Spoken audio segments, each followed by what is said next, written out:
Eu quero começar falando também, senadora Regina, da PEC 241, que foi lida no dia de hoje e apresentado o relatório pelo senador Eunício Oliveira. Primeiro, eu queria falar sobre democracia. Essa PEC, para mim, é um ataque à democracia. Primeiro, houve um golpe no país que, na verdade, o voto popular foi desconsiderado. Afastaram a presidenta Dilma e rasgaram o voto de 54 milhões de eleitores. Agora estão querendo dizer o seguinte: olha, o povo pode eleger um próximo presidente da República, mas esse presidente da República vai entrar com poderes extremamente limitados. Pode ter uma eleição em que um candidato diga o seguinte: eu quero aumentar 20% em 4 anos os investimentos em educação. Eu quero tirar o país da recessão e, para isso, eu vou fazer déficit nos primeiros anos e depois, quando a economia crescer, eu vou fazer superávit. Pois bem, do jeito que está, nós estamos caçando o voto popular de 2018, porque nós podemos eleger um presidente que defenda isso.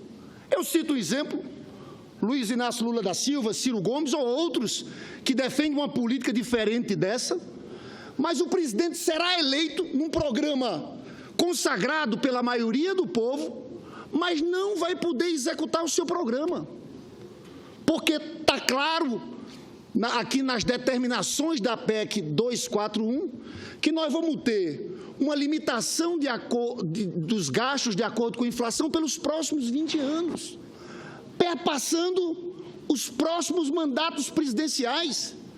E se o presidente foi eleito com um programa aclamado pelo povo e não tiver votos para mudar uma Constituição, porque mudar uma Constituição não é fácil, e depois que nós aprovarmos essa PEC 241, vai ter chantagem do mercado a cada momento. Ah, vai mexer na PEC 241, aí sobe o dólar, especulação de todo tipo. Eu chamo essa atenção porque esse debate está sendo feito de forma torta.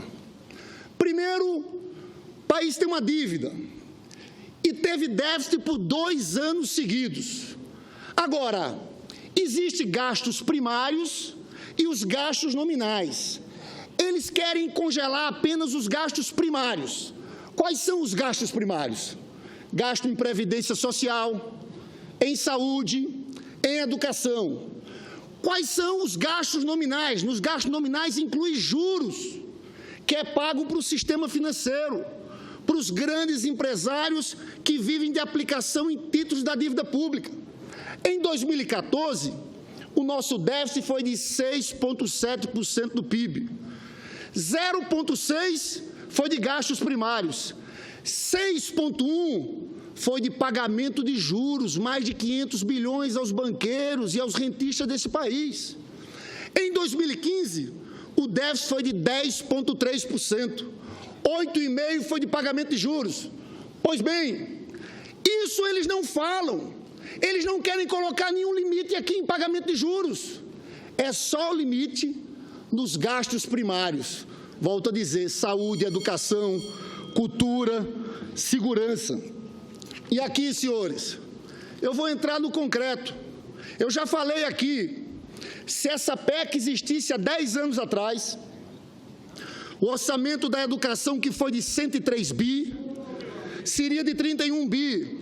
O orçamento da saúde, que foi de 102 bi, seria 65 bi. Eu vou ler aqui a composição dos gastos.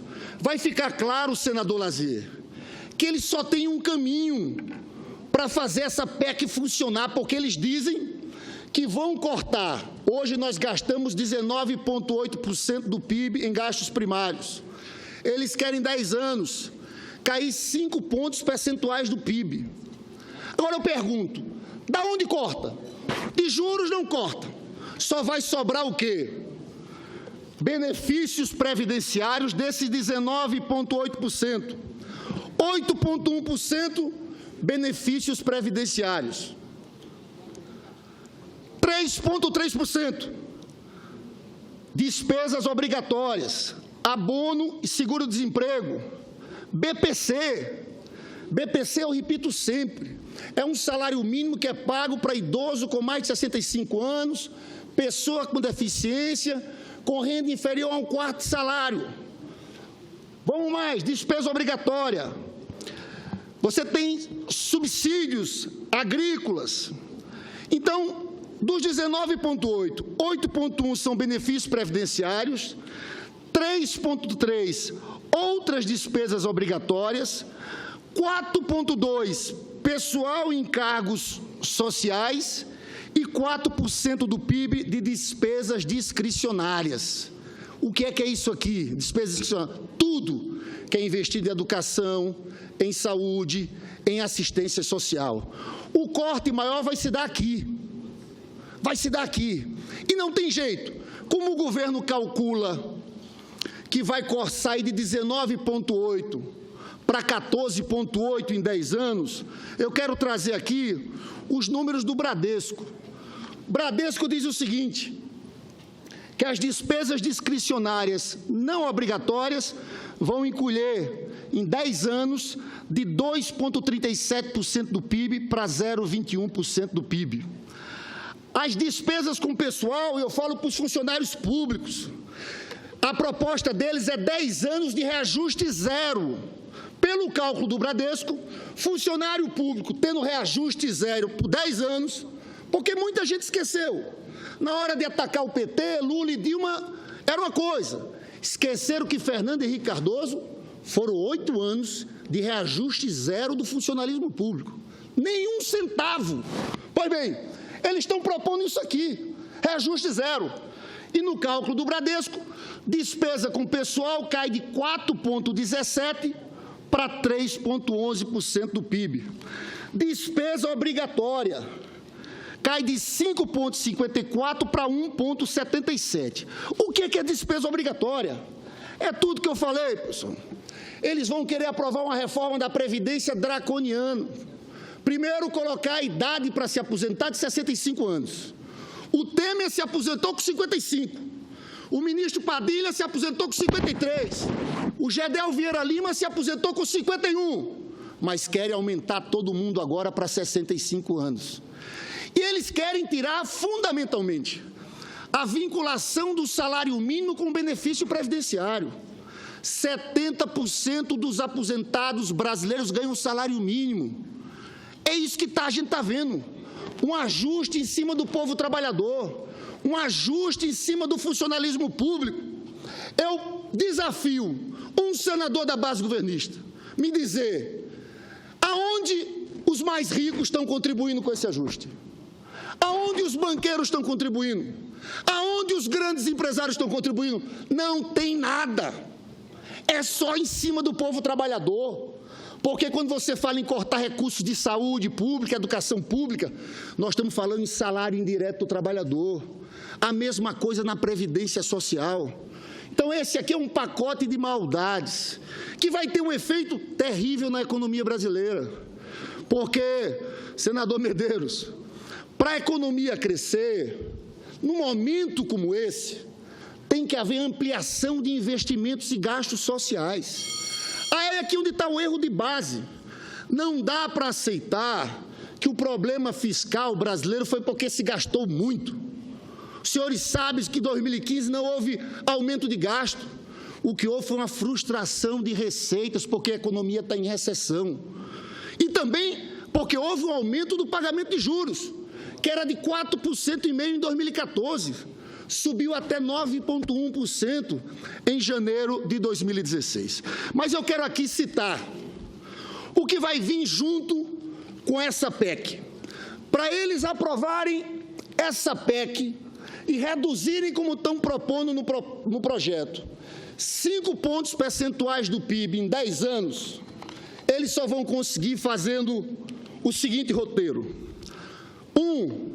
Reforma na Previdência com impactos imediatos, o que significa mexer com quem hoje já contribui há muito tempo e tinha expectativa de aposentadoria nos próximos 10 anos. Esse é o primeiro ponto. Segundo, reforma do benefício de prestação continuada. Possivelmente, Vão falar em aumentar a idade de 65 anos para 70, rever para baixo o atual número de beneficiários e desvincular do salário mínimo. Eles querem fazer isso aqui com as pessoas que recebem BPC. Fim da política de valorização do salário mínimo, senhores. Essa PEC aqui acabou a política de valorização do salário mínimo. O que é que diz a política de valorização do salário mínimo? Você soma inflação mais crescimento econômico. Agora é só inflação. Eles vão, aqui é fundamental, para os senhores terem uma ideia. Se esse projeto já existisse há 10 anos atrás, o salário mínimo seria de R$ 630. Se esse projeto existisse há 20 anos atrás, essa PEC, o salário mínimo seria de R$ 360. Então, esse é o ponto 3. O ponto 4, redução do número de famílias do Bolsa Família. Não tem jeito.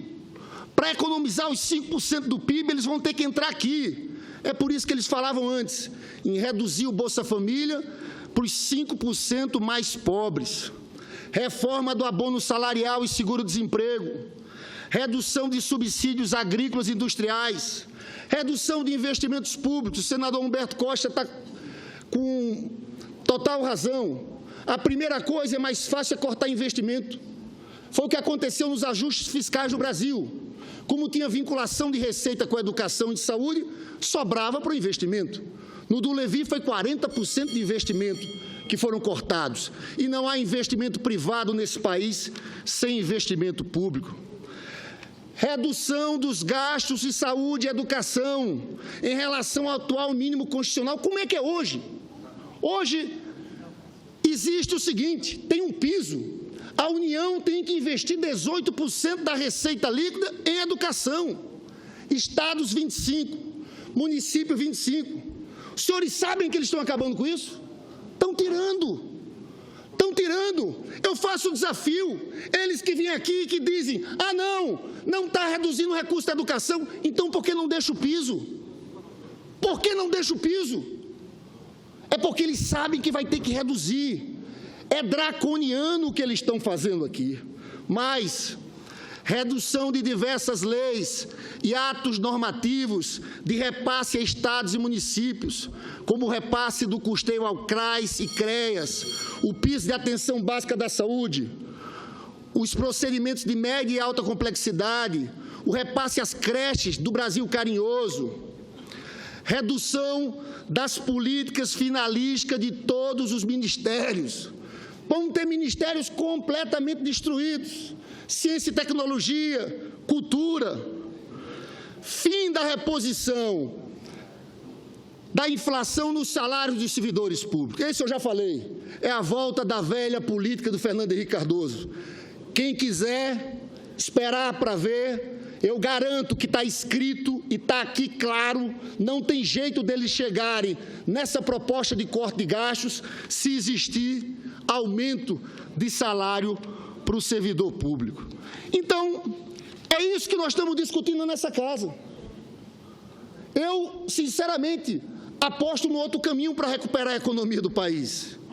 Num caminho em que a gente amplie os investimentos, amplie os gastos sociais, coloque o crescimento econômico como centro da estratégia de recuperação econômica. Eu passo para o senador Lazier e para o senador Medeiros depois.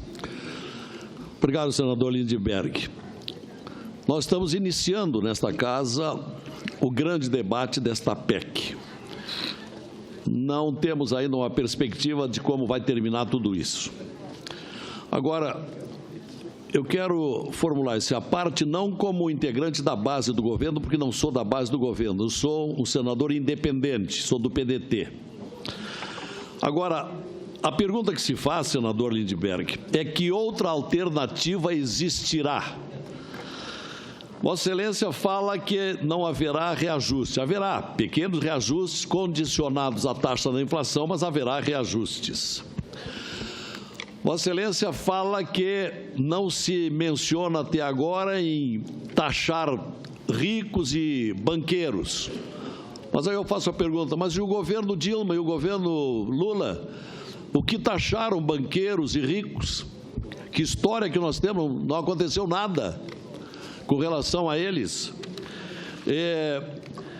E, por outro lado, nós teremos oportunidade de discutir a partir de agora se há algum outro caminho ou não, porque o país está literalmente quebrado, senador. Vossa Excelência sabe disso. E quem quebrou? Foi o atual governo? Acho que não, ele recém-ingressou. Então, senador, eu acho que quando se faz pronunciamentos tão candentes, e Vossa Excelência sabe fazer, candentes discursos, e é respeitado também por isso, é preciso apresentar soluções. É preciso dizer como é que nós vamos sair dessa, como nós vamos sair desse imenso buraco que foi cavado nos últimos anos e que não foi o atual governo que cavou. Porque não adianta só criticar, temos que apresentar alternativas. E é o que eu lhe pergunto, há alguma outra alternativa a não ser esta PEC que está chegando ao Senado? Obrigado. Claro, eu agradeço a parte, senador Lazier. Primeiro, há sim alternativas. Esses planos de austeridade, como estão querendo fazer aqui, fracassaram no mundo inteiro. Por quê, senador Lazier? Inclusive, a crise que a gente enfrenta, na minha avaliação, é muito decorrente de 2015, quando o Levy fez um grande ajuste, que colocou a economia em recessão, aí começa a acontecer um ciclo vicioso. A economia desacelera, diminui a arrecadação e você acaba aumentando a dívida pública. Se o senhor for olhar os números de 2015 e 2016, o senhor vai ver que não houve gastança. O que houve foi uma tremenda frustração de receitas e o aumento de pagamento de juros. Por que a frustração de receitas? Porque a economia está em recessão. Aqui é um debate entre economistas do mundo inteiro. Não são só esses que defendem a austeridade que existem no mundo. Tem várias correntes. O próprio Fundo Monetário Internacional tem um documento que reconhece que os planos de austeridade acabam aumentando a dívida pública, um documento recente deles. Qual é a saída para o momento? Ao meu ver, a que Lula fez em 2008 e 2010. Sabe o que Lula fez? Naquela crise de desaceleração econômica, aumentou o gasto social. Fez o PAC, aumentou o investimento. A economia cresceu e melhoramos a situação fiscal. Porque as pessoas esquecem que nós estamos falando da relação da dívida líquida com o PIB. O PIB é o denominador. O Lula pegou a dívida líquida em 60% do PIB de Fernando Henrique. Trouxe para 34%. Então, o caminho é o oposto da PEC. Ao fazermos essa PEC, o que acontece? Nós vamos estar colocando o país nessa situação de estagnação. Por quê, senador Lazier? Quando a gente economiza, porque todo mundo acha que economizar, essa comparação com a casa da pessoa é a coisa mais falsa do mundo, quando se trata de economia de um país. Quando você investe ou gasta 1% a mais do PIB, você tem um multiplicador de crescimento econômico, algo como em torno de 1,5%. Quando você corta, você aprofunda a recessão. Então, isso aqui que estão propondo, ao invés de melhorar a situação da economia, vai piorar a situação da economia. Aí o senhor pergunta, quem quebrou o país? Vossa Excelência era senador aqui, como eu, em 2015. Eu acho o seguinte, primeiro, todo mundo político tem responsabilidade pela crise econômica que a gente enfrenta. Principalmente, não Vossa Excelência, o PSDB e os que eram oposição à presidenta Dilma. Porque não aceitaram o resultado eleitoral. Fizeram aliança com Eduardo Cunha. Não houve governo da presidenta Dilma em 2015. O país parou na crise política. Agora, eu acho que nós temos nossa culpa, nós temos nossa responsabilidade. Eu acho que o grande erro da Dilma foi ter ingressado por aquela política de ajuste do Levy, que agora o Temer quer transformar numa política de 20 anos. Em relação à tributação, não é bem assim não, senador Lazier.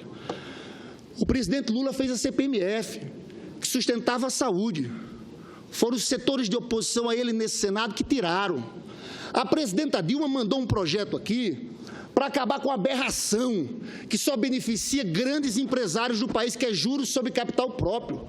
Saiu porque o Senado Federal não deixou aprovar.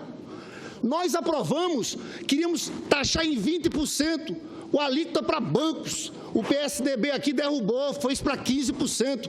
Estou vendo o senador Fernando Bezerra, que tem propostas muito interessantes nessa área, sobre heranças, grandes heranças.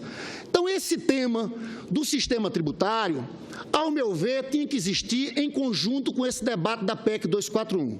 Porque quem diz que nós estamos enfrentando um problema fiscal, ao meu ver, senador Lazier, podia apresentar alguma medida também para o andar de cima.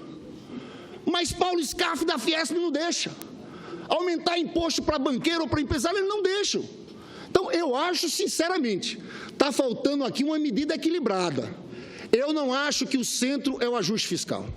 Eu acho que o centro é a recuperação econômica. Mas, para os que acham que o centro é o ajuste fiscal, tem que surgir alguém aqui dizendo o seguinte: olha, já que a gente vai apertar aqui e vai prejudicar os mais pobres, vamos colocar isso aqui para os banqueiros. Mas não apresenta. É um ajuste todo em cima do pobre, do trabalhador. Esse é que é o ponto central. E não é verdade que nós vamos tirar de um para outro. Não tem saída. Eu li aqui, senador Fernando Bezerra, quando a gente fala dos gastos primários de 19,8%, todos os principais gastos. O senhor sabe que os discricionários, que está envolvido aí todos os ministérios, representam 4% do PIB, ou seja, 20% desses gastos. Pelos cálculos aqui feitos por vários economistas, nós vamos ter que dar um aperto grande nas mais diversas áreas para reduzir em 5 pontos percentuais do PIB de 20% para 15%. E eu encerro aqui trazendo um número, senador Lazier. Sabe quantos países da OCDE fazem gastos primários em relação ao PIB? 49%. Sabe quanto é no Brasil? 19,8%. E o governo quer que caia 5 pontos. Só existe, no universo de 191 países, só existe 11 países no mundo que têm investimento em gastos primários inferior a 16% do PIB. É para essa turma que nós vamos. Quer que eu leia aqui os países que estão nisso aqui? Isso aqui praticamente não existe: saúde, educação. Bangladesh, República do Congo, Guatemala, Madagascar, Nigéria, Sudão, Turcomenistão. Esses são os 11, tem outros países aqui que gastam menos de 16% do PIB em gastos primários.